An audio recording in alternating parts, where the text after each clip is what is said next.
There's Brian. So this was the shortest chapter so far, 7 pages. 7 pages and 1 sentence. So that's good. It's very short. I mean, I like long ones too, but it'll be fun to see. We can get started. And I'll tell you, and Stephanie, welcome. Your cute smile. I love your picture. That's very friendly, I can see. I welcome Bernie and Stephanie, who are and Sharon also. You are all new to this the book group discussion, but I kind of have opened it up to not just be about the book, even though that provides the content that we talk about. And so today I invited my friend Sharon to join us. She's a dating coach, and Sharon, hi. Sharon Colyar. She is a certified life coach, and she specializes in dating coaching. She has been, there's all kinds of credentials I could go into for all the things that you do. She does classes online with the LDS Singles 31 Plus is the name of that group, right? Yes. And she's done some for me as well. So I do the dating Olympics. I'm working on it little piece by piece, small pieces at a time. And she's done some with me. And then she's also been interviewed on Studio 5, KSL Studio 5. So those are some fun things that just tells you that people like what she has to say. She knows what she's talking about in that world. She's done a lot of studies, and she's in the dating world herself. That's also a plus for us that she's not just about preaching to us about or giving advice about things that she's not willing to necessarily do. Yeah. And then Suzanne has her grandson with this, and he has a perfect book for us to share too. We were joking about. He loves the 3 billy goat gruffs and the troll under the bridge. So yeah. And how perfect is that for this discussion? The trolls under the bridge, right? I promised them I wouldn't talk negative about this subject because it's not helpful to you guys. And yet it's not negative to be aware that there are trolls out there. You just gotta be aware of them and not engage. Yes, thank you for that. Yes, that's so good. And in fact, since I did bring it up, I want to ask Sharon. I'm going to defer to Sharon about that subject. How do we? Well, I can tell you what I do, but I want you to tell us how we can tell if someone is trolling, if someone is not safe, if someone is really worth engaging in. I think it doesn't hurt to tell people little, small things about you. But when it comes to them asking more personal questions, what is your advice for people how to avoid the scary ones? So scammers, people that would take your money, are going to try to progress the relationship really fast. You're going to be chatting and chatting and chatting, like maybe all day one day. And then the next day they're going to be like, is it too early to say I love you? They're going to want to say I love you really fast. They're going to be from a foreign country a lot of times, or they're going to be an American stuck in a foreign country. There's all sorts of ways that they try to get money. But most scammers, I tell people, if you know it's not a scam, or if it's somebody from the country, get on a video call really quick. And I know Jeff and Cathy talked about this, or get on the phone really quick, because the phone, people don't like to talk on the phone anymore because social media is so easy to text and you can be funnier than you really are. But once you get on the phone, I chatted with a guy, he was delightful. We chatted for 3 days. We had so much fun. And I'm like, oh my gosh, I cannot wait to meet this guy. He liked dancing like I like dancing. And we talked about dancing a lot, and I was like thrilled. And I got on the phone, and he was so negative and he was so bitter that in 5 minutes, I thought there's no way I would go out with this guy. Like red flags were flapping all over, and I was brand new at it, And so there's definitely, I tell everybody, get on the phone or a video call, definitely for sure. A scammer from another country isn't going to get on a video call with you. Yeah. They're going to come up with a million excuses, but they prey on the really lonely. And so you got to keep that in check as well. You don't be so lonely that you're grasping at anybody who's going to give you attention. Yeah. I'm glad you said that. Let's see. We have a couple of other people joining us, but someone is trying to join that I don't I don't know who it is. Maybe it's one of these trolls that we're talking about. I don't know. So anyway, they don't have a name. That's why I'm going to be careful. But if there's anything that jumped out to anyone on this topic of what Jeff and Cathy talked about, video dating, they say, is a great way for those in remote locations. I'm not comfortable saying on anything in social media where I live. I don't ever say that. If anyone knows where I live, it's because I trust them. I trust to tell them that. And it's not very common for me to tell. But when we start talking, then yeah, they're gonna want to know if it's gonna be a 3-hour drive to get to me. Does anyone have anything highlighted from the chapter that you want to talk about before we go into more questions for Sharon? I do. Okay, yeah, Suzanne. Go ahead. I really felt a little bit intimidated by this chapter because online dating is terrifying to me. And, you know, Jeff pretty much called me out in the first sentence. Yeah. But my favorite part was what Cathy said when she said, online dating is like a box of chocolates. You never know what you're going to get. That's right. And that I could relate to probably better than, because the rest of it scares me. So. Yes. So let me ask you this. What is it about the online dating? Let's talk about the definition of online dating. And when I hear online dating, when I even post it in the group, I think there are people who have different definitions. One is the dating apps is what I always think of. The dating apps, and I don't have a very positive perspective of those, but Sharon might, and I want to hear positive perspectives to encourage us. I'm not the coach to come to if you want to have encouragement about how to do it, have fun on a dating app, because I'm so I want it to be so genuine, and I don't think that's genuine to just look through pictures. And sure, it's fine, it's not horrible, but I'm not going to meet many of the men that I would probably be compatible with, would probably may not notice me right up front, or men that I might not notice just by the first look. I might say maybe not so much, and I'm swiping left and right and whatever. It's just superficial to me, and so it's not my favorite. But then you talk also about the online groups. And I will tell you this, that on the Facebook groups, I've had certain men will reach out to me through like Messenger, or it's always Messenger, like there's no other way through groups.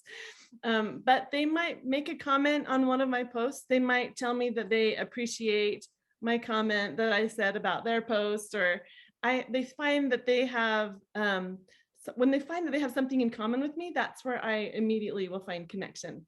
If they will message me and say, I agree with you on this subject, and tell me more about that, or this has been my experience. So I think it feels good to me when they connect with me for more than just my looks. I love that you have men reaching out and saying something besides hi. Yeah. If somebody reaches out to me and says hi, you know what I say back? Nothing. Hi. Yeah. I say hi back, and a lot of times it stops right there. So men, if you have something to say, reaching out with something in common is the best way to reach. When I was online, I'd always end with a question. I love a good road trip. What's your favorite road trip snacks? Or I love hiking. What's your favorite trail in Utah? So it made it easy for men to go, oh my gosh, have you hiked Mount Olympus? Or, have you been up Grove Creek Canyon in Pleasant Grove, or, things like that, because it is hard. But no, when people reach out with hi, it's like, I've never paid attention. But there's good things and there's bad things about online dating. To answer the first question, yeah. I tell people online dating, it's like a box of chocolates. That's hilarious. Yeah. You have to see the adventure in it. It's like, I tell people, it's like going to a singles dance. If you go to a singles dance thinking you're going to meet the one, you're going to leave really, really disappointed. But if you go to a singles dance and think, I might make some friends, I love to dance, I'm going to go dance and socialize, then you're going to have a good time. And you need to think of online dating as the same. Just see the adventure in it. You're going to meet people. You're going to get practice chatting. If you meet somebody and connect, yay. I've dated several men I've met some wonderful people on online dating. I do prefer to meet people in person because pictures lie. You know, if there's all sorts of little tips and tricks. If somebody's wearing a hat, if a guy is wearing a hat in every picture, most likely he has no hair or there's no hair on top. People who don't smile with their teeth, a lot of times it's because they're missing teeth. There's little things that happen that you, when you're making connections in person activities and things, can see. You can see how tall they are. They might say they're 5'10" and they're really 5'6". You can see how tall or short or hair or no teeth or all that stuff. But online, it's just kind of a process of elimination. Yeah. And I can guarantee, ladies, that most men are cuter in person than their pictures. Most men do not know how to take pictures. Okay, so my question, I guess, to Sharon, so like in the book, he talks about like doing a video, like a Skype date. And he's like, make sure you look presentable, or, and give yourself like a window of 2 hours or whatever. And I'm thinking to myself, oh my goodness, I'm like, I have no idea, like, where would you even start like a conversation? Like, you know what I mean? How does that work? It feels awkward. Does it not work? It is. Okay. Yeah, it does. So I am doing a speed dating activity. If anybody wants to join my group, Sherry can put it in the link. Yeah. I actually put on everybody's sheet of paper that's going to have names. I put 10 goofy out of the box questions. And I know Sherry has questions on her website. You can look up questions, and that don't have to be, oh, what do you do for a living? Or how many children do you have? Or why are you divorced? Just fun things. What do you do in your spare time? Who's your favorite superhero and why? You can get online and get all these questions that are conversation starters, because hopefully if you say, well, who's your favorite superhero and why? He doesn't go Superman because he can bend metal. And then that's the end of the conversation, right? Like he could go into Superman, he's mild-mannered Clark Kent, blah, blah, hopefully, because that's another tell if somebody is really having a hard time. If you've got questions and you're prepared and they are not, it's like you might not be a really good match if the conversation isn't flowing. But that's what I would recommend, is have stuff prepared, that's not the normal, just the normal interview questions that everybody asks. Why are you divorced? So this is probably going to be like sound really weird, but like, would you eat in front of them, like during the video? Like, this is my very favorite thing. One of my daughter's boyfriends did this, but they were out of high school, and he had a pizza delivered to her house for the date, and they eat dinner together. They had pizza together online because he was up in, I think she was down in Ephraim and he was up in Logan, and they had their online date while they eat dinner. So, get creative with that. If you want to do it, I thought that was the cutest thing ever when I heard it. So this is so good. There are so many things about online safety. Don't waste weeks on chatting. I loved that. Oh my gosh, I loved that. Get to the phone. Yeah. When can we have a phone call and chat about this? Or And video chat. You start having 2-hour conversations on the phone, that you have a good connection, and then it just goes from there. And then you're going to want to meet each other, and that could happen in a month or 2 weeks or whatever, but it's between the two of you what feels comfortable. But it's not, I think for me, I guess I would say, is the thing that made it comfortable is just taking the first step. Why is it so important to be authentic? We've talked about that last couple of chapters too. Well, because eventually you're going to meet. Yeah. And I have 2 of my brothers have been divorced. One of my brothers been married 5 times, and so I get all sorts of dating stories from him. If ladies, if all your pictures, you're brunette and you're really salt and peppery, and they meet you in person, my brother said he hasn't recognized some of the people. And the theory is, and it does not work. The theory is, once they meet me in person, they're going to like my personality. And so pictures are filtered. People exaggerate what they do for a living. I could tell you, if a guy put that he's an entrepreneur, if he's self-employed, there were a ton of things that men put because they were unemployed. They were living in their mom's basement, and some of them were literally getting money from their mom to go on a date. Oh, yeah. But they would call themselves an entrepreneur or self-employed. So it's really, really important that you put your authentic self out, because eventually you do have to meet people. And really, do you want to start a relationship being dishonest? I just think it's perfectly dishonest. It's in a black and white world, it is black. It's just dishonest to not put your authentic, honest self out there. Yeah. And you'll attract the person that's the right fit for you. And Yes. you will not attract. That's how, and I will admit, I did the LDS planet, which I'm not an advocate for necessarily, but I have met some, and that's why I shouldn't be so negative about it. But I'm very honest on there, on the very first part of that. In fact, I even said, you're not supposed to be negative. You also mentioned that before in some of your. Yeah. Well, you want somebody to read your profile and not go, ooh, you know, you want somebody smiling while they're reading your profile. It's like, oh yes, I would like to meet that person. Yeah. You know? Yeah. Yeah. So you do want to present your best self as if it was a job interview, really. But then also to be honest. So that's a really actually good example, because you and I have talked about this actually, in that I'm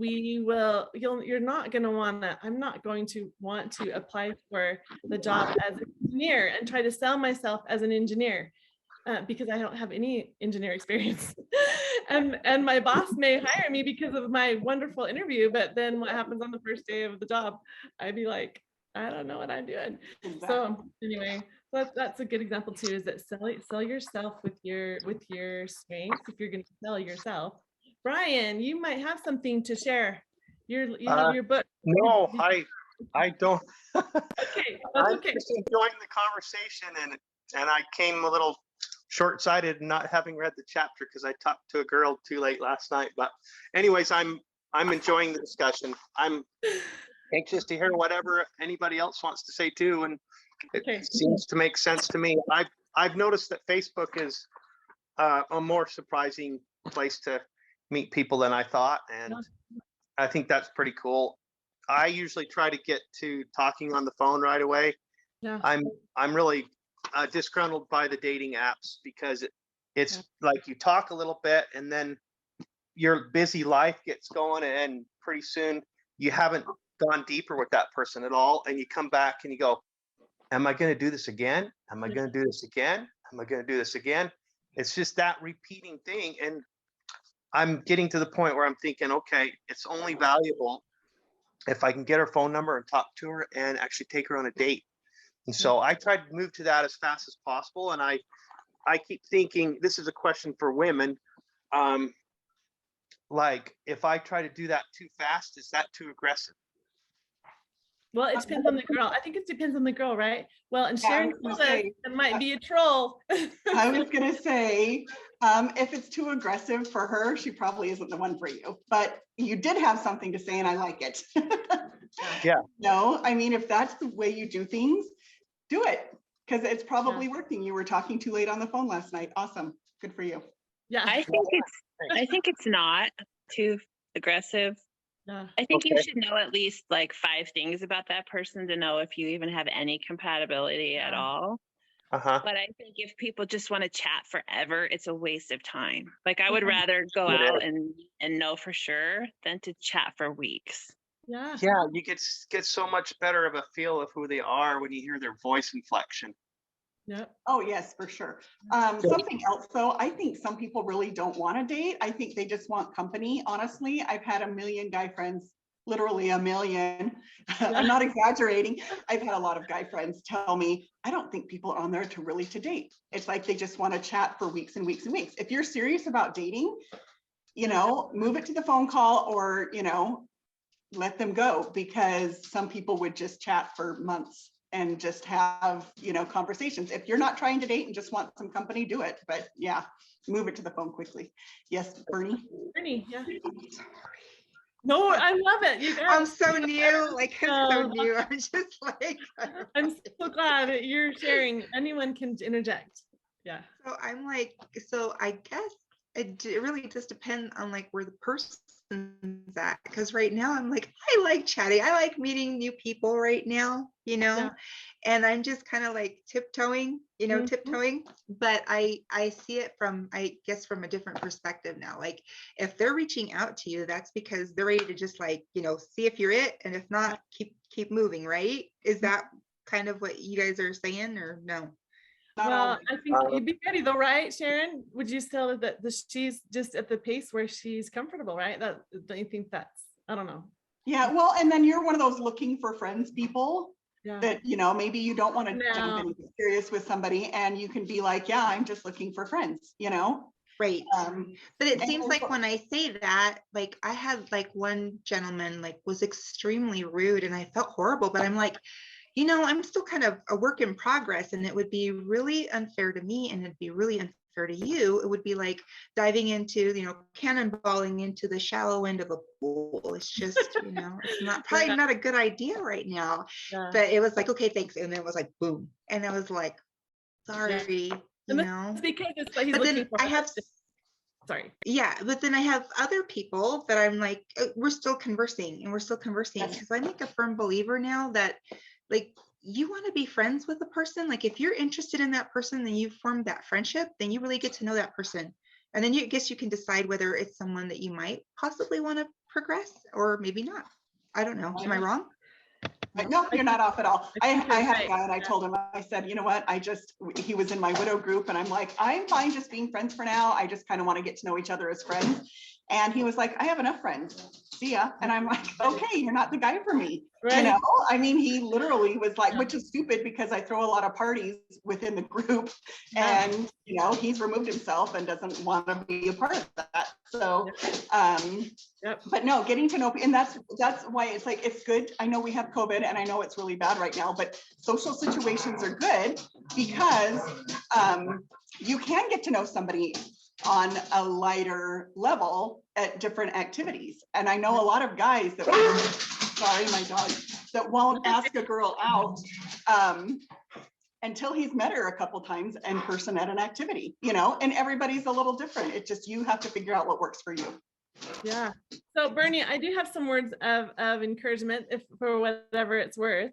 I was in your same place about 3 months ago. And prior to that, 4 years. I was not, like, for 4 years after my divorce. I was not interested in dating. I was not interested in going into that at all. I did it plenty before I got married, and I got married at 33. So I just was not interested in playing the games and going through all that.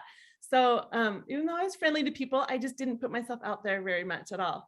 But then there was one person that reached out to me through Facebook and was very genuine. His messages were very sincere and they were long. They were intentional, and they made me feel like you are important to me. Like what you have to offer is great, and I love what you have to offer as a person, and I want to I could value your friendship. I could value getting to know you more, and that just kicked it all out of the water.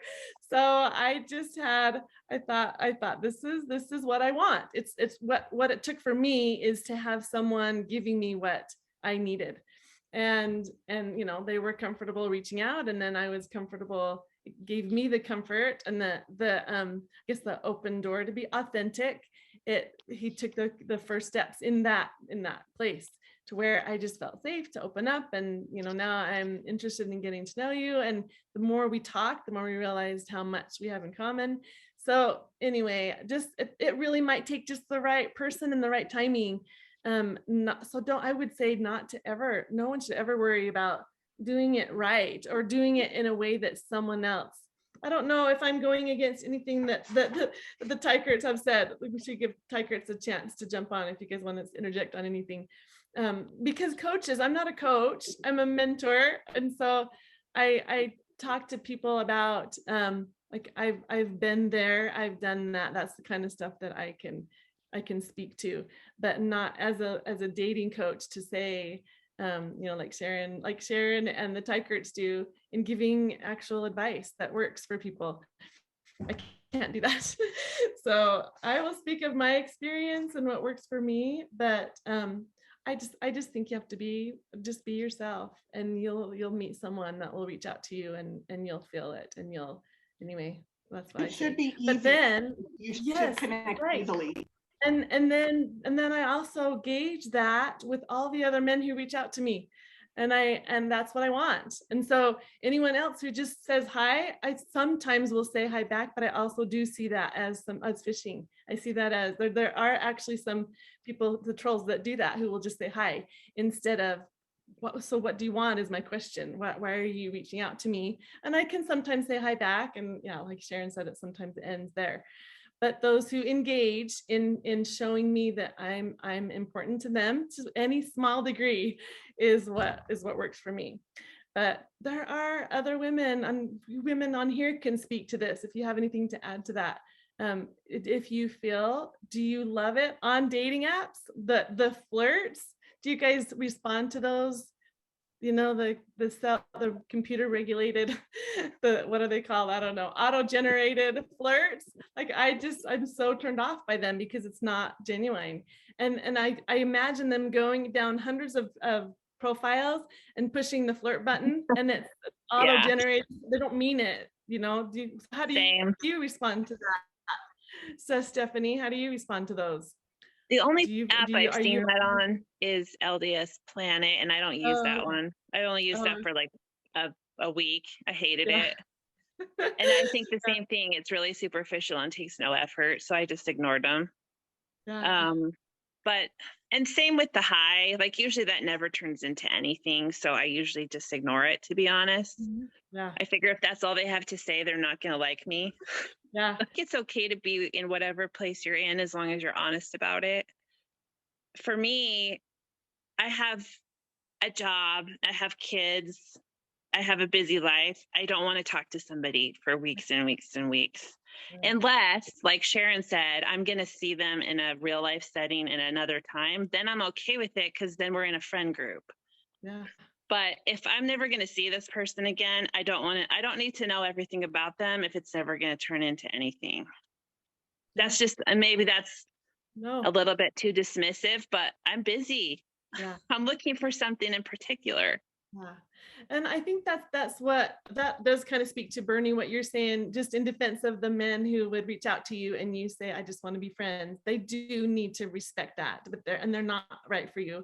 But in their defense as well, that they do want to find someone they're not right for them and they're not right for you. So it's great. So don't ever feel bad. That's what I'm saying, is that the barking up the wrong tree, Sharon, we want to talk about that too, but you can go ahead and say what you were going to say. That's another topic okay. I was just going to say, men who respond badly to that, I've had men yell at me because I've had men yell at me when I said, I don't think we have anything in common. If they respond bad, that's a huge red flag for future reference. It's like, I will never talk to you again. Your boundaries, they don't respect you. Yeah. And so it's like, no, it's like, I don't think we have anything in common. He started yelling, we're both LDS and we both have kids, and just really superficial. And I was just like, me, sorry. Barking up the wrong tree is what my answer would be. And Sharon, that's like, we had that conversation too, but I do see, in fact, I've seen 3 posts this last week on some of the Facebook groups where men have commented, have said,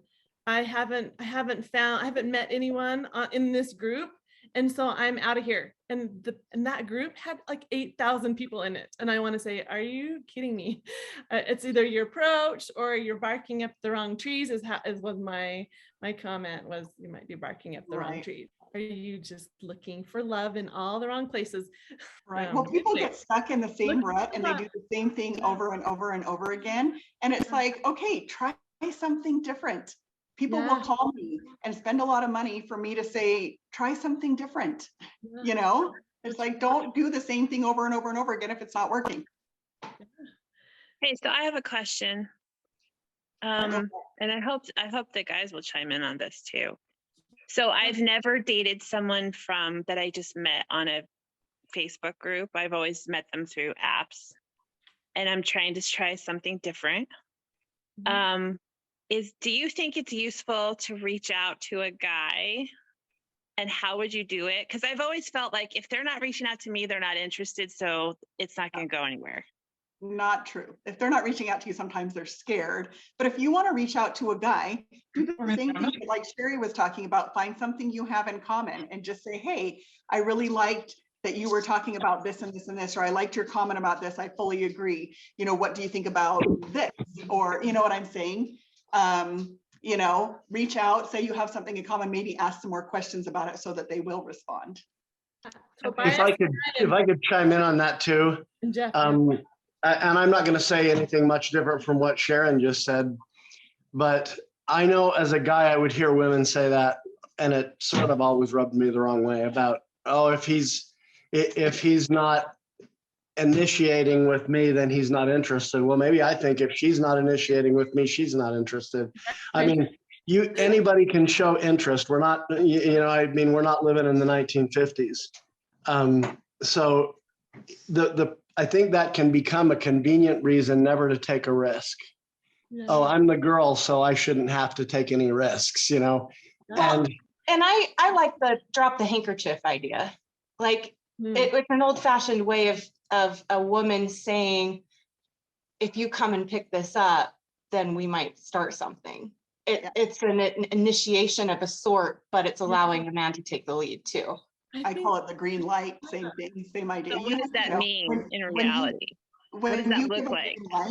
Yeah, reach out and say, hey, don't say hi, but reach out with a comment, a compliment. I loved the way you did this. Men love compliments. And then maybe ask them a question. And so they have an excuse to respond. And if they don't respond, you've given them a green light and they're not interested. I don't think if you give them a green light and ask a question, if they're scared, they can answer the question. That's an easy out for them, or not an out, but you know what I'm saying? That's an easy opening for them just to answer the question, because guys are scared, a lot of divorces were brutal and, their tails are tucked between their legs, much like ours, I mean, I know Stephanie's a widow. It's scary. It's scary for widows. Everybody asked me if I got life insurance. They're scary asking all of it. You know what I mean? And so, but yeah, does that make sense to you, Stephanie? Yeah. Okay. I want to hear from Brian and Tobias, if you guys don't mind. Is that what you're wanting, Stephanie? Maybe ask you guys what it feels like to you, or what would the approach? What would you like the approach to be if someone saw you and interested in you or something about you? How would it feel to you if they reached out to you, and what has felt good to you in the past? I don't know how to answer it. Tobias or Brian? Do you like it if girls reach out? Tobias. Men? Tobias, you go first. Okay, sure. I don't mind if girls or women approach me first. I mind if it's coming on too strong, because for me it's still this. It's kind of embedded in me that I still want to be the one conquering the woman somehow. So if she tries to conquer me, I'm running away. Yeah. It's involuntary. It's just the way I am. But the handkerchief thing, I think that would work. Yeah. So showing you that they're interested, Tobias. So I want to clarify that you would like for them to show you that they would receive you if you were interested. They would receive that friendship, that whatever, but not to initiate the date or something. Yeah, not like in the first comment. Well, I like the way you look and the way you talk, and let's meet. That would be too much. But if they would say, I like your comment about that, I have a similar opinion, and start a conversation there. I'm gonna mute you, Jeff. We have feedback. Sorry. Sorry, we're just switching over. Oh, okay, that works. I just had to mute you for just a second. Okay, Brian, do you have anything that you want to share about that? How do you feel? I think it's okay I've often been impressed by girls who will notice you, I think a lot of the online dating is fake as well. And I think that the thing I'm getting the most out of the conversation is that when you take interest in the other person, all the other masks and the fakeness of everything that we're doing dissolves. So the more the other person has taken interest in me, particularly they might have a little bit more in-depth insight about what they saw on something about me or something, or they might ask a question about a hobby, they're making it about you. And Yeah. the more I do that with them, the more that they respond to me. And I think that's what creates the connection, is when you show the interest in the other person. And so I don't think it matters if the girl is doing that. Some guys can get a little overwhelmed if it's being poured on way thick and they don't talk about any of their own identity. But I think the own identity politics gets overemphasized. Like, I've got to have all these interests and I'm going to travel the world. And the guy's thinking, well, what about the home life? And what about us? And I'm probably different than a lot of guys. I value the connection and the time that we'd spend together. And it wouldn't matter what we were doing, type of thing. But I do, when I start developing that relationship, like to see that the interests are fleshed out, that they got a little bit of their own interests, so that after 26 years of marriage, you haven't been the one leading everything, because then you get portrayed as the controlling one. You know what I mean? Does that make sense? So I do think interests are important, but in the beginning, the connection gets deepened beyond what everybody else is doing if you show interest in the other person. That's good. Now I have a question for Sharon and Cathy and Jeff and Tobias. And then you guys, we can interject more, but you mentioned, Tobias, that you like to be the leader, the provider and the leader. And that's what I'm looking for. Sharon, do you want to say something about that? That's what I'm wondering. I like that. That's what I don't want to be the aggressor, but I'm okay about showing, the interest, but then I want them to lead if they're going to. Anyway, right. So yeah, men are hunters. Men are hunters. They need to hunt us. They do need to pursue us. They are wired to pursue us. Give the green light and then let them pursue. I tell my girlfriends, they're like, what do you think about, me asking a guy out? Ask them out once. Yeah. Ask them out once and then let them take the lead. I've actually even done that and said, you know what, I've asked you out. I'm giving you the reins here, like if you want to ask me out again, because that is the ultimate green light. If you ask someone out, it's like, yes, I'm interested. Yeah. And then I turn it over to them. It's like, I'm not going to ask you out again, but I'm a communicator. It's not always easy for, for anybody else, but do it, ask them out, make the first move, ask the questions, but then maybe let them pop in the next day. Yeah. Does this make sense? It's like, you initiate everything. I've got the green light. Now it's in your hands. You can reach out and pop in. And then watch, I was going to say, when Tobias was talking, watch social cues. If you're asking a bunch of questions and they're saying yes, no, they're not interested. Move along. Let me it's not a contrary perspective, but it's a different angle on this. Go for it. You better make that green light big and neon, because men are stupid. They're thick-headed, and they don't get these little hints that women drop. I'm telling you, they don't. And Tobias is shaking desperate. his head too. Yes. We don't want to be seen as desperate, right? No one's going to think that if they like you. If they don't like, if they don't like the look of you or something about your profile, they might think you're desperate then, but you don't have a shot then anyway. To the person who might be interested, you're not going to scare them off by seeming too interested. Well, and I think an obvious green light followed by balls in your courts. I don't think that's desperate anyway. I think that's just being really clear, which I think most men appreciate.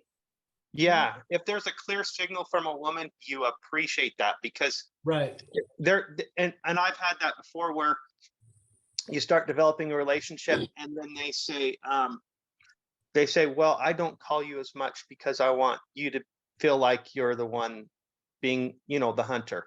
And that really gives the guy then the green light to go, oh, okay, so I'm not pursuing too much.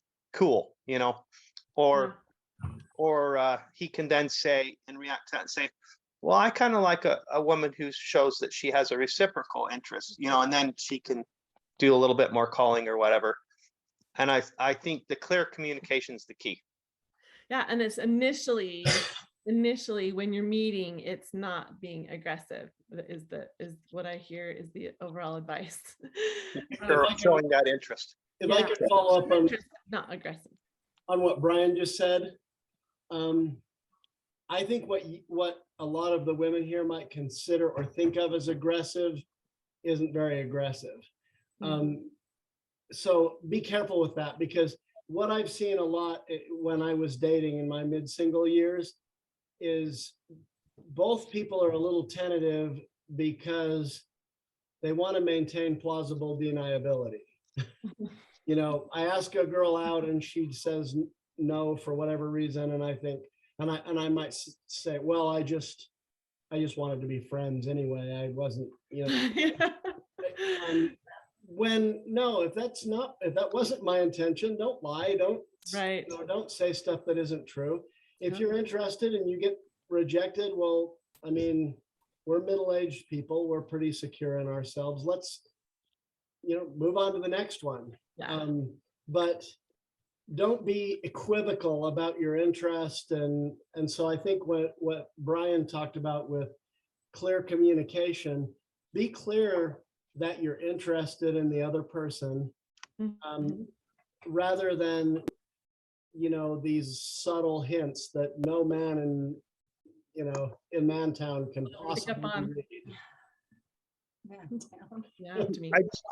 I just want to double emphasize what Jeff's saying too, because there's a guy on YouTube that's really good, Laugh Your Way to a Good Marriage cult. His name is Mark Gungor, I think it is.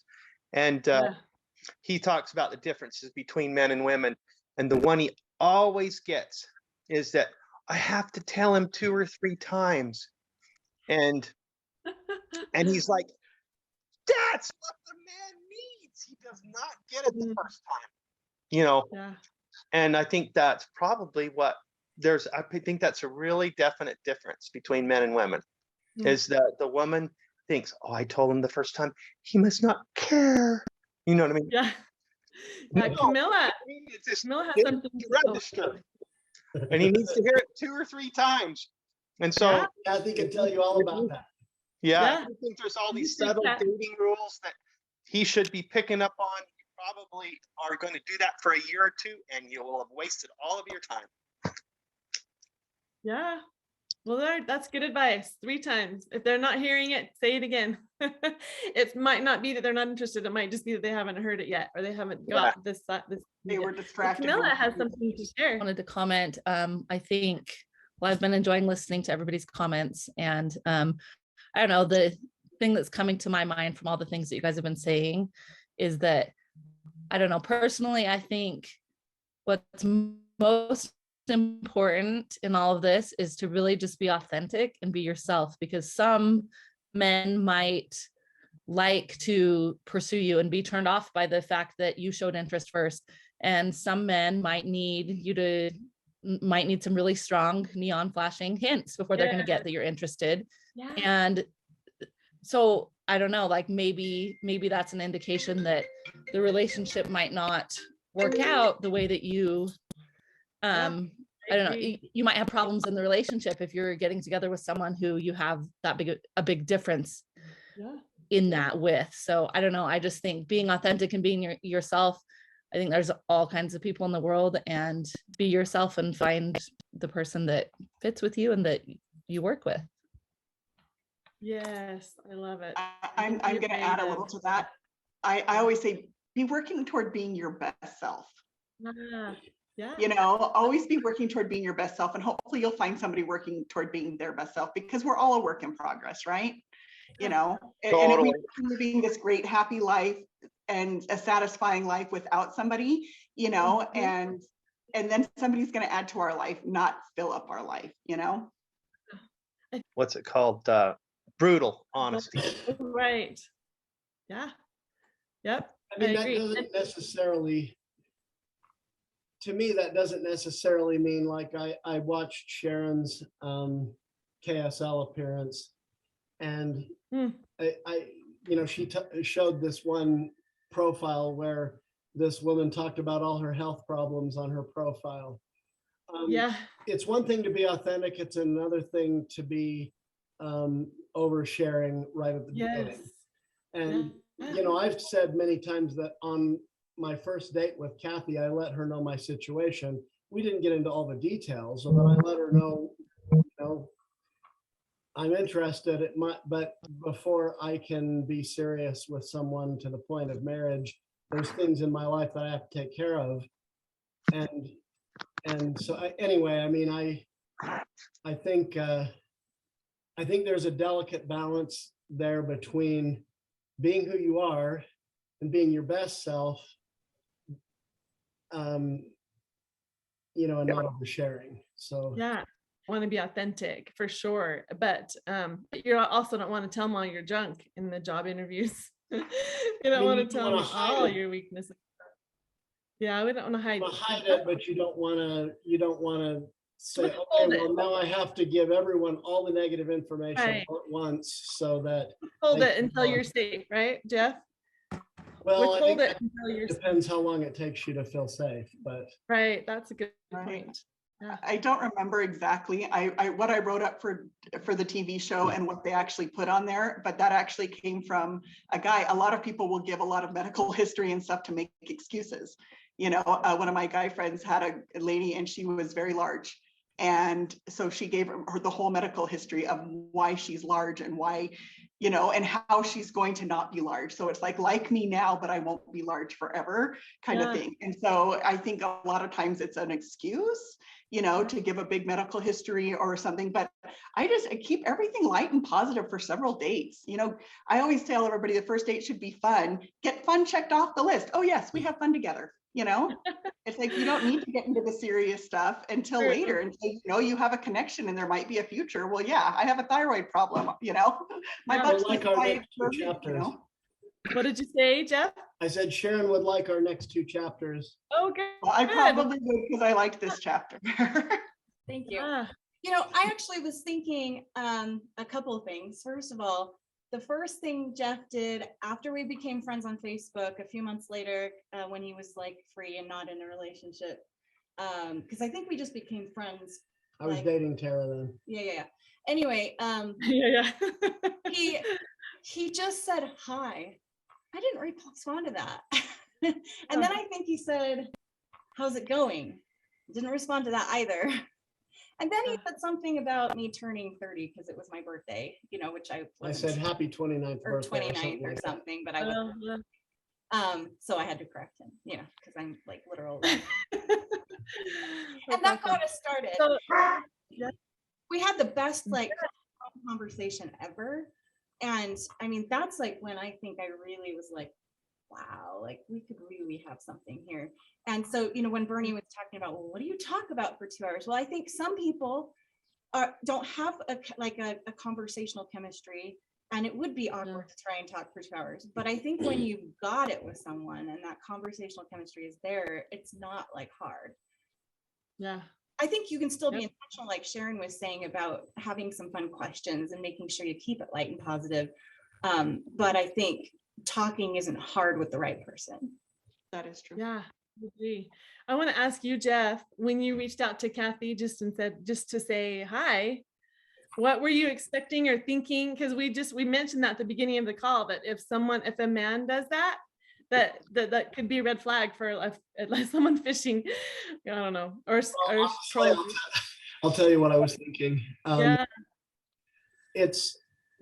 If she had come back like Sharon said and just said hi, yeah, then I would have started talking, but I didn't want to waste time on a big long message if she wasn't really at her computer or had time. Yeah. If she was not if she was not going to engage. So I thought if I even got a hi back, then I would say something more or ask. Yeah, how's it going? Yeah, I think that is par for the course of saying that sometimes we are making a lot of assumptions about people, but I've done that a few times when I just haven't had time, but I know that I need to initiate a few likes or whatever of girls that I liked or reading her profile or whatever. Yeah. I probably should say more is what I'm learning from this conversation. I don't usually say just hi, but there's been a few times that I have, because I'm a busy person too. And if the other person says, "Oh, I kind of like you too," then I can talk, you know what I mean? And that's what I've thought, but I'm realizing that's probably not a good way to introduce the conversation, is to just say hi. It's going to be a lot better to notice something about their profile and ask them about it, And I think or something like that. The breakup was fresh, and so you weren't really feeling like being super Yeah, it might have been too soon, actually, but but you reached out to her. There was something that you liked about her to say hi. Like there's something, but I also know that comes from trolls. Trolls do that too. You know, and then it was the 3 times the charm. Oh, yeah, it was probably not until another month later that we finally had a longer conversation. And I should say, I was really leery about giving out my number. I hardly ever did it, but I'd known Jeff as a Facebook friend for a while, and I'd seen the comments, and I requested that we could exchange information. But I usually like to get on a date before I give him my number. And but I think nowadays with like COVID bringing Zoom as like this big like, you know, way of communicating, that's a great way, because you don't have to put your full name on it, and you don't have to give them your number to then later have to like deal with, you know, someone who maybe you don't want them to have your text you constantly or whatever. So I think Zoom helps make that easier, because I agree with Sharon that it's good to actually have a conversation, but I didn't like giving out my number, so I think Zoom is a good alternative. Another point of agreement between Sharon's interview on KSL and our chapter was she talked about somebody who did bullet points in their profile, and she said people don't want to read paragraphs and paragraphs, and we said the same thing. Well, we didn't say bullet points, but we said keep it short. Keep it short. This is more a profile on a dating site is an advertisement, and you got to understand that when people are going through these profiles, if I'm going to spend an evening doing that, which I wouldn't anymore, but when I was dating, if I was going to dedicate an evening to going through profiles, I might go through 30 or 40 of them in one evening and identify 2 or 3 that I like and want to get to know more, and then, you know, check in on those every couple of days and see if they responded to my message. And the thing is, if I'm doing that, if I want to go through 30 or 40 in a night, I'm not going to read 10-page essays doing that. And it's a numbers game to some degree. I've got to find somebody who I'm interested in who has a reciprocal interest. And so I'm not going to put a huge amount of time at the beginning getting to know one person when they might not even be interested in me. So that's more like pique their curiosity, really. Right. But that's another reason we suggest that once you start chatting with someone, try to move it to general social media as soon as you can. Move it to Facebook or something, because I think people on Facebook tend to give a more complete picture of who they are. There's pictures of their kids. There's pictures of their family. You get a much more complete feel for who they are than you get on a dating site. And I mean, I think that's appropriate. When you're doing a dating site, you're just trying to hit the highlights and let them know what you're looking for, as opposed to, okay, here's my whole life. Yes. Can I give Jeff, Sherry, can I give Jeff I want to interject one really quickly.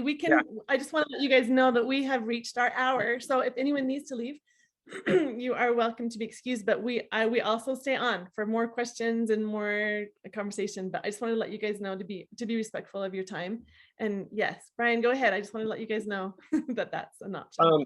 I just wanted to give Jeff a quick compliment of both in the book and in person, how I really like how he provides a context for like a broader context for that kind of fits a lot of people's situations. And I think that's a good talent to, like when I was talking about brutal honesty, he tempered that. You know, I think that I even thought further about that, how I, in my personal life, I'm striving to overcome some personal pride that gets in the way of me healing and moving on. And when he talks about tempering your brutal honesty or your honesty with, offering up your best self and not saying too much or whatever.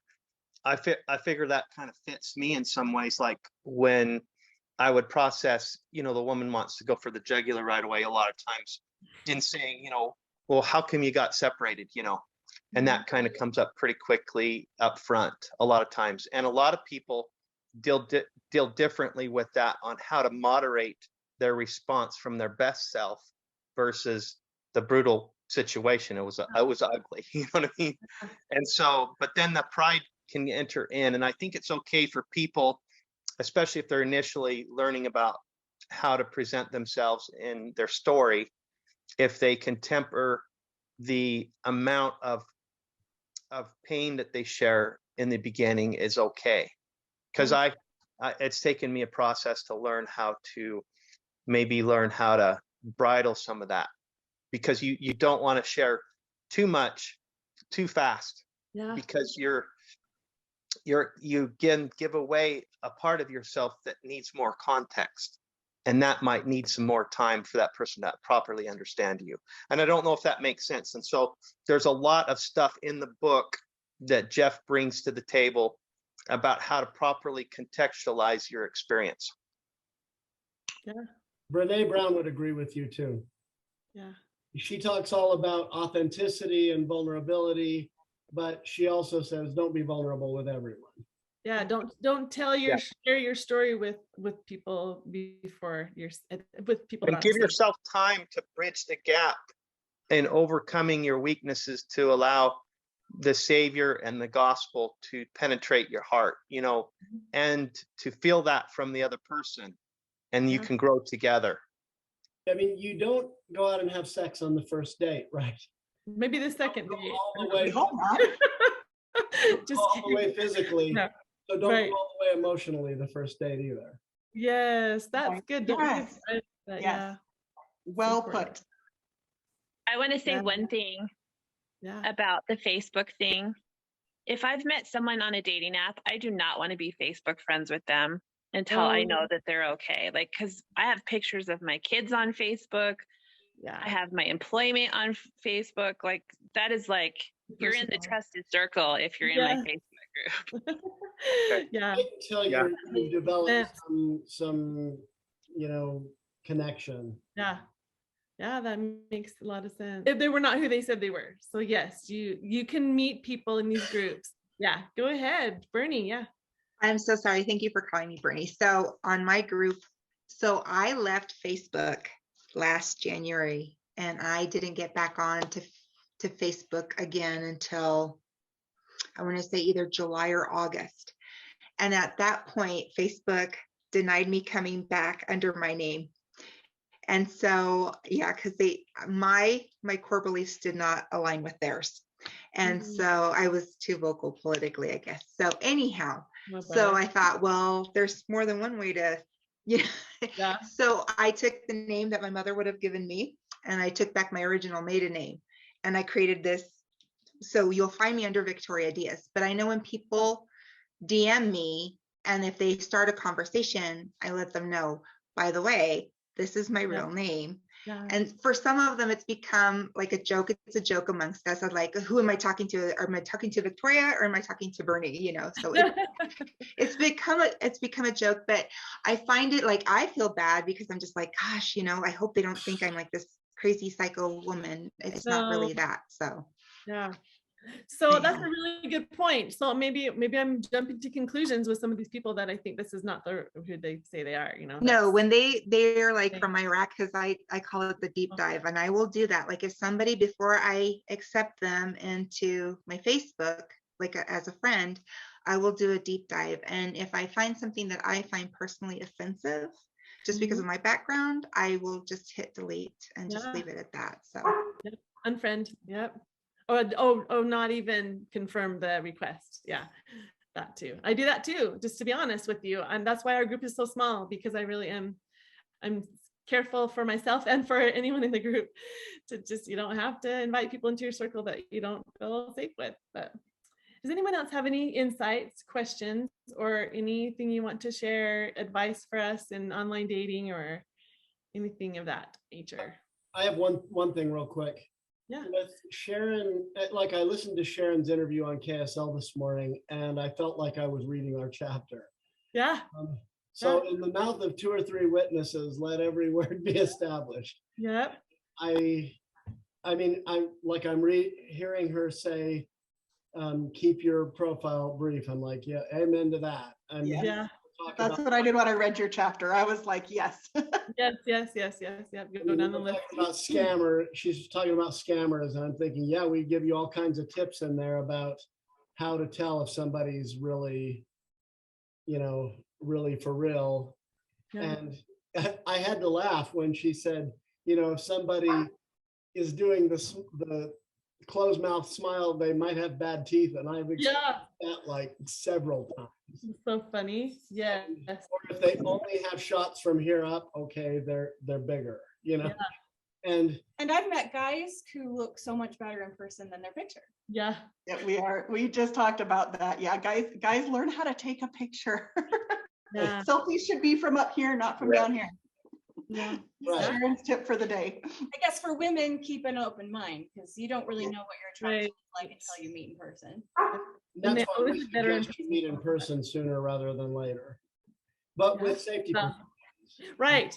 And I also advise meeting in a public place. I would not tell them my home address, that they wouldn't meet my daughter on our first date or first meeting or whatever. Right, even leave in separate vehicles. Right. Yeah. Be ourselves. Awesome. Good advice, you guys. Yeah, it was good. We had a lot of people joining us that are not normally on our groups, and we would welcome all of you to come back. We're going to start doing it every Saturday at 10 a.m. Mountain Standard Time, and it's 4 p.m. UTC, right?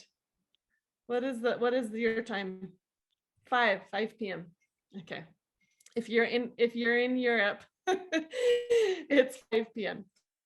So we have two people from Europe that joined us. So thank you guys. This is awesome. And actually, all of you. So if you have any questions, let me know, please. Yes. Oh, could I just make a quick request? For anybody reading Intentional Courtship, we would love a review from you. Those are really helpful. We have 7 so far, and we could use more. And we good. Amazon review. Yes, you keep reminding. Well, you don't keep reminding us, but you just reminded me to do that. I'm gonna go do that before. Yeah, I forgot to do it. I was gonna make a mental note to go do it. I haven't done it yet. So thanks for the reminder. Yeah, I loved your comments last week. I appreciate them. Yeah. Oh, thank you. And then Suzanne, you were off the call when I made the request, but I would love your comment that you had to go to Thanksgiving and put the book down. I loved that comment.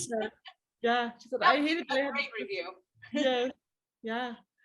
Very good. Stephanie, thank you. Nice to meet you all. Oh, wait, there's more on that message I want to read. Thanks for the great discussion. Very good. Both physical and digital for Sarah. There's the digital is through Kindle, the Kindle version, right? Yeah, if you go only to Amazon, it gives you both options to buy the ebook or the hardback. Yeah. And the audiobook is we're still figuring out, because like we want to have it be a good sound quality, and we actually recorded several chapters, but we don't love the sound. Yeah. So we're figuring out equipment and stuff like that.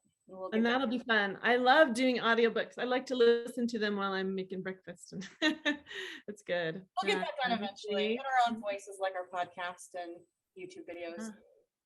Yeah, great. Does anyone else have anything before we shut out? Well, I would just like to give one final word of encouragement. Yeah.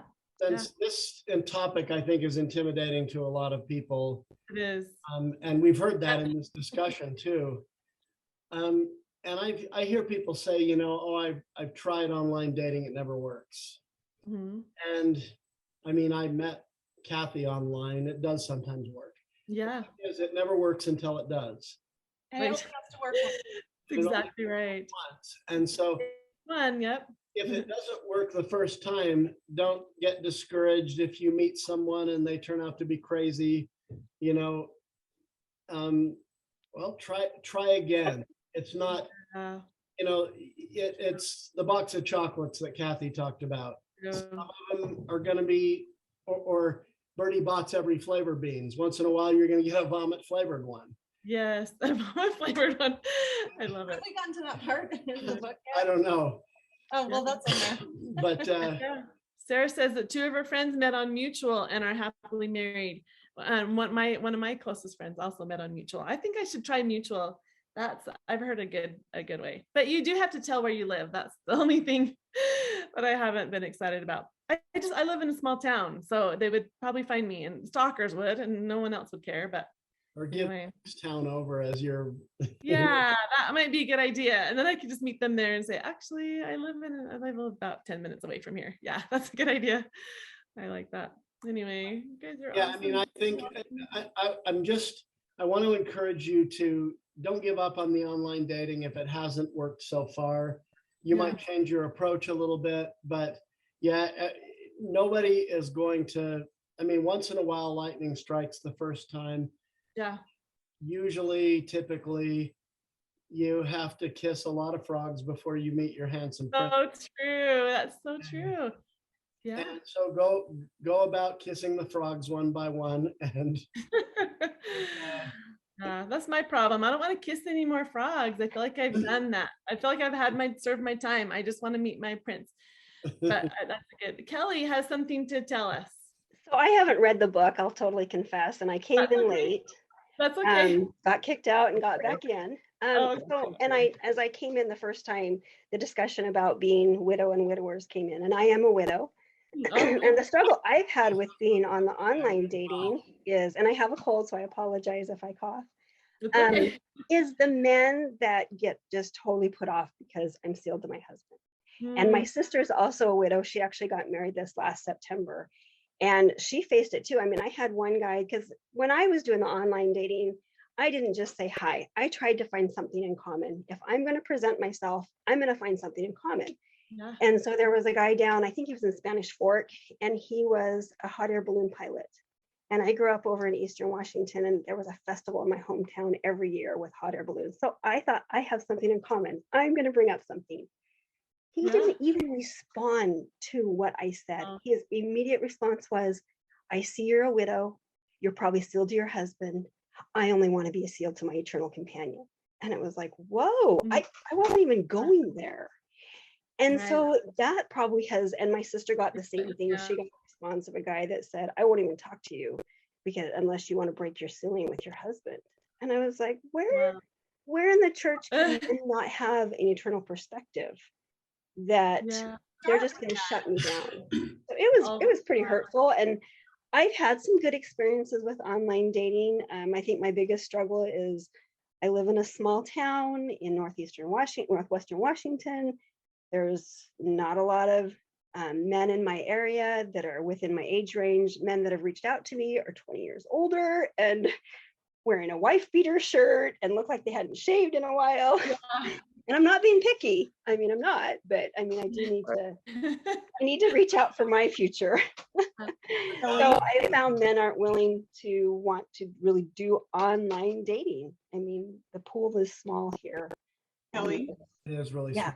Are you on the LDS Widows and Widowers page on Facebook? I am, and I just saw that you're on it too. Yeah, and I actually had somebody reach out to me yesterday. He's actually going to the conference, and I'm guessing that's why he reached out yesterday, but just based on looking at his profile, he's probably at least 10 to 15 years older than me. And I really would like to connect with somebody that's closer to my age for the long term. Are you going to the St. George conference? I am. I'm so excited. Oh, okay. Because you might make some connections there. I don't know how old you are, but yes. Good. Yeah, I'm 55. I'm not afraid to say. Okay. Yeah. Ken, and I think that's a lot of it is I just want to, I need that connection for similar situations, but I feel like I am supposed to get married again too. So can I tell? Oh, go ahead, Cathy. I was just going to mention that we do go over the complexities of sealings in our book. So yeah, okay. Oh, yeah. Colin gave some very specific advice about the men that don't want to marry a sealed woman. Yeah. Yeah, that's what I was going to say. Actually, I went from the experience what you're talking about initially, thinking that widows might not be my cup of tea because I can't get sealed to them, and then I've changed my view. I'm completely flipped to reverse now. I'm thinking actually they're the ones that haven't left their husbands. They're a better catch. And I'll tell you why. And I'll tell you how my views got changed as I met a widow and we connected. I wasn't saying I'm not going to consider that from the get-go. I was open-minded, but I expressed the concern after a while, and she directed me to a link to a video by Elder Holland about what he said was that basically after you die as spouses, that you can then actually go to the temple, have someone go to the temple and get you sealed to a second husband. And I didn't know that. And not only that, it's policy to do that, to seal. Oh, is it? So you don't break the sealing with the person of the deceased spouse, but you get another sealing, and then God sorts it out, right? Is that how? Right. Elder Holland says, look, when there's questions like this that you don't know, go with what you do know, which is that God is merciful and kind, and that nothing's going to be wrong. You know, you're not going to be tricked into anything. Yeah. You know, a guy will be compensated if he, right. If she decides to choose the other husband, you know, and you're left short-sheeted, God is just. There will be a way for you to have that recovered. There are having that faith helps you. And I heard a really good point from somebody. I don't remember if it was in one of my Facebook groups, but they said, why wouldn't you want to marry a widower or widow, either one, because they knew how to make marriage work. And I'm not saying my marriage was perfect, okay, but we were married for 32 years and we had a lot of ups and downs. In fact, I've been asked to speak in state conference in 2 weeks, and it's about how God's power is in my life. And I'm being pretty much an open book about some difficulties because I feel like they brought me to where I am today. Not that I want to be in my situation. And I know Jeff used to live in my stake, and he knows about my husband and some of the difficulties that we've encountered. And I know how to make marriage work. And I was so grateful that my counselor said that. He said, you can do this. You can do it again. Because there's a lot of fears as a widow too, going into a second marriage. Because I haven't dated in 35 years. It's so scary. Yeah. And yet I know there are some really good men out there. I know they are within the church and even outside of the church. Yeah. Yes, I prefer it. I personally believe that a widow can, now this is not doctrine at all, but I personally believe that when it goes to get sorted out, that there could be some situations where God will allow that woman to be married, to be sealed to two husbands. I mean, that is really putting myself out there, but I don't think it's impossible, but maybe she'll have to make a choice or God will make the choice. Yeah. Either way, the man will be compensated. Yeah. I think they're going to actually, we had a joke growing up with my kids going to seminary here, is if you gave a prayer in seminary, you'd be blessed with a hot wife. Those men that marry a widow, Heavenly Father will give them a hot wife because they will have been willing to take on a lot, you know, especially a widow that has, and a widower that have loved deeply to the point that they have to be able to. Yeah, and maybe she will love that deeply with the second spouse. Then I had a year-long relationship with a widow, okay, and a phone relationship, and we talked every day. And so what I can tell you is, if she brings up him all the time, then that will become a turnoff. But if she brings him up in a way that honors and treasures him, I'll tell you what, that to me is more of a strength than finding a woman who has the baggage of a divorce. I mean, it's so much better, because you know you're not going to have that happen to you maybe a second time, right? Yeah. They need to have you speak in general conference so you can share this. That's cool. Yeah. I mean, you are actually the diamond that us guys like me are looking for. You know what I'm saying? Like, you need to switch your thinking into how am I going to help this guy come around to the idea that there can be a second husband for me. Yeah. In other words, Kelly, don't let it discourage you, because they're the right person. And I mean, right now I'm not doing the online dating. I felt like it was kind of wasting, at least the Match and Mutual and all that kind of stuff. I felt like it was kind of wasting a lot of my time. And so, still staying involved in the Facebook groups, going, I always plan on going to this widows conference just purely because I need to be there and learn some other things. But yeah, I got to work on me. Sharon, that conference for What was that? Widowers and widows. That Yes. conference. It's in St. George next weekend. So share that in my group. And Kelly, I totally cut you off. I was just curious. That's something that people need to know about, that conference for sure. That support. Oh, definitely. I mean, although I know you can't get into it now, from what I understand, it's still. Okay, don't share it. Never mind. But I think it's a platform for people to be able to continue to find other ones. I know there's one in Phoenix, right, Sharon? Next month. And I may be speaking at that one. I may not. They haven't told me yet if I'm speaking, but they've asked me. I hope they Zoom that one. Yeah. I wish there were more men here that I could say this to, but the town Kelly's from is really beautiful. Where are you from, Kelly? I am from a little town. It's called Linden, Washington. From my house, I don't know if Jeff knows where my house is at. I can cross the border to Canada within a mile. And so I have a beautiful view of Mount Baker, the Canadian Rockies, but it's a little Dutch town. Unfortunately, it's a struggle being a member of the church here because they're not super favorable, but it's getting better. But yeah, it's a very darling little Dutch town and just very quaint. I can name one house in my community that is dumpy, and it's not even that bad. It's just very clean and good Christian people. So if you're gonna, they voted 60-40 for me when I ran for office up there, so I love them. Only we could have got Craig to win. Thanks for coming, Sarah. Yeah, thank you, Sarah. And Kelly, thanks for bringing. Bye, Sarah. Bye. See you soon. Bye. Bye, Sarah. Thanks, guys. Anyone that has to leave can leave. Anyone that has questions can hang out. Questions or more comments. I think it's good to have that extra support. Anyone that has anything, it's good. It's all good. Kelly, I'll be looking out for you from anybody I know up there that becomes single. And you know he will. I know you will. Although I got a little scared when I joined my first Zoom meeting. It's oh shoot, I forgot the name of it, and it's ran here for the Pacific Northwest. And I got on, and a gentleman from our stake immediately said who I was, that I was a widow, where my house was, and it kind of freaked me out. I have since met him.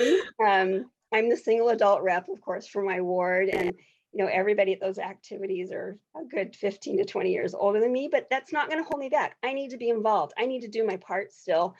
And so it did scare me a little bit. I mean, I put up huge guards right away, because my loss was unexpected. I, went from being married one night and husband gone in an hour and a half the next day. So that's one thing I think that maybe some men don't understand is, as a widow, especially if it's been an unexpected loss, there's just a different guard that you have to put up, because you don't know what people's intentions are. And my children are very protective of me too. And so that probably added another layer. So, but I mean, I've let it down and I'm trusting now and learning, helps that I have the right person will be nurturing to that. That's the thing. Right, exactly. And there's a good group of LDS singles down in the Seattle area. It does require me to make a trek. But even while I'm not just going to the conference in St. George, I'm heading up to Salt Lake for a week, and I'm going to see if there's any activities going on while I'm up in Salt Lake, and see if I can just go meet some people while I am up there next week. So making it a longer. If you want to while you're up here. Pardon? Call us to go to lunch if you want to while you're up. Okay, I'll see. Yes, message me your phone number, because I'm going up to help my son-in-law is going to be in Greece. I'm all going to help my daughter too, but I'll have some free time. So cool. So yeah. So I want Tobias to host a party for us in Germany sometimes. Yeah, if you come over, there will be party. Sure. Let's do it. We have a party online, but You're a widower, right? Yeah, he's a widower. Okay. Bias. Yep. Yeah, you guys are awesome. Anything else? I'm just going to post links and more information about Sharon and more information about the Teicherts on a post But I don't know if I'll post this video or maybe just share it with someone who asks for it. Anyway, I recorded it just so you know, if there's anything you said you don't want to be on there, let me know and I can edit it out. But otherwise, you guys are awesome. Have a wonderful day, you guys. Thank Thanks, you you too. so much, Sharon. Take care. Bye.